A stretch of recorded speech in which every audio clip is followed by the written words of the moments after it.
Okay. காய்கறி சாப்பிட்டுட்டு இருந்தாங்க. வந்து சொல்லிட்டு இருந்தாரு. அவன் சாலட் சாப்பிட்டுட்டு இருக்காங்க. அதனால தாங்க அவர் அப்படி இருக்காரு அப்படின்னு. அது இதே மாதிரி ஒரு நிலைமை இன்னொரு பாண்டிச்சேரிக்கு போயிருக்கேன். போயிட்டேன் அடுத்த நாள் ஷூட்டிங்க. என்னை எடுத்துட்டு போய் ஒரு கல்யாண மண்டபத்துல லைட் மேன் எல்லாம் போறாங்க, போங்க இங்க தங்கிங்க அப்படின்ட்டாங்க. ஐயோ, எனக்கு ஒரு மாதிரி ஆயிடுச்சுன்னா, நம்மளுக்கு அந்த இதெல்லாம் பழக்கம் இல்ல. உடனே பாலாஜி என்ன இருந்தாங்க அப்போ. ஓகே. பாலாஜி அண்ணா, நீங்க சொன்னீங்களே அந்த படம் வந்து என்ன போய் கல்யாண மண்டபத்துல தங்குன்றான். என்னால முடியாதுன்னா நான் கிளம்புறேன் அப்படின்ட்டேன். ஈஸ்டர் ஒரு நிமிஷம் அமைதியா இருங்க, போனை கொடுக்குறேன் அப்படின்ட்டு போன் ஒருத்தர்கிட்ட கொடுங்க. ஏய் எங்கடா இருக்க? அண்ணா யாரு பேர் எனக்கு தெரியல. என்ன எங்க இருக்கிற?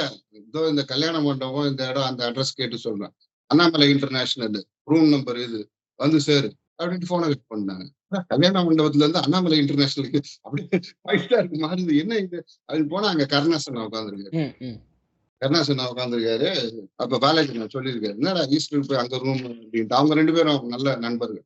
அது எப்படி போடலாம் அப்படின்னு சொல்லி எனக்கு ஒரு பெட் ஆர்டர் பண்ணி கருணாசன் ரூம்ல. இந்த மாதிரி நான் சொகுசாவே வளர்ந்த பிள்ளைங்க நானு. ஓகே.